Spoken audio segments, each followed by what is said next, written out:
This is part 2 of Julian Assange's op-ed in the Australian.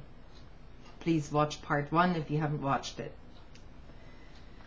Every time WikiLeaks publishes the truth about abuses committed by US agencies, Australian politicians chant a probably false chorus with the State Department.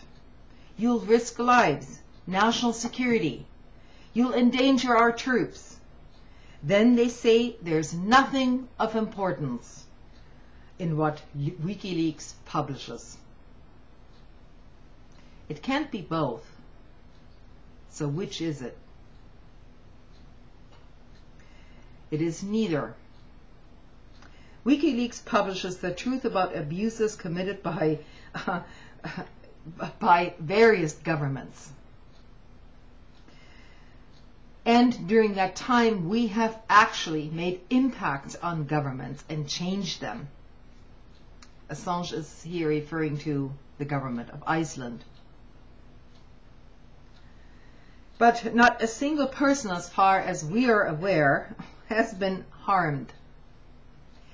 The US, with Australian government's connivance, has killed thousands in the past few months alone.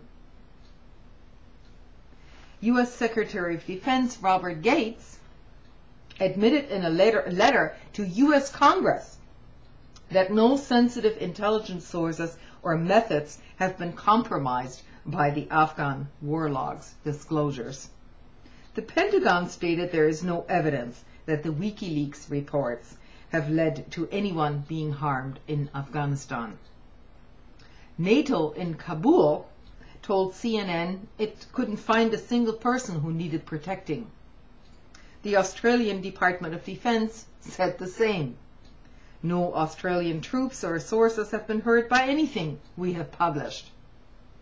But our publications have been far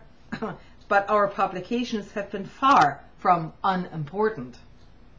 The US diplomatic cables reveal some startling facts. The US asked its diplomats to steal personal human material and information from UN officials and human rights groups, including DNA, fingerprints, iris scans, credit card numbers, personal passwords for their emails, and on and on. This is all in violation of international treaties, by the way. And presumably, Australian UN diplomats are affected by this. King Abdullah of Saudi Arabia asked the US officials in Jordan and Bahrain that they want the nuclear program of Iran stopped by any means possible.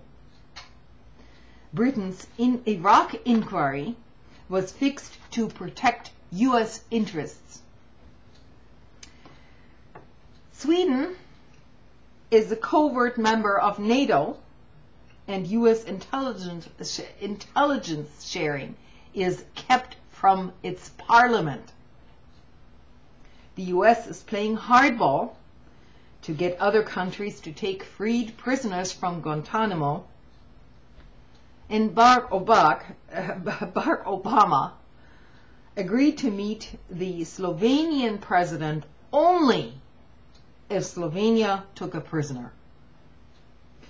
Our Pacific neighbor Kiribati was offered millions of dollars to take just one. In its landmark ruling in the Pentagon paper case, the US Supreme Court said only a free and unrestrained press can effectively expose the deception of governments. The swirling storm around WikiLeaks today reinforces the need to defend the right of all media to reveal the truth. This is an op-ed by Julian Assange as published in the Australian.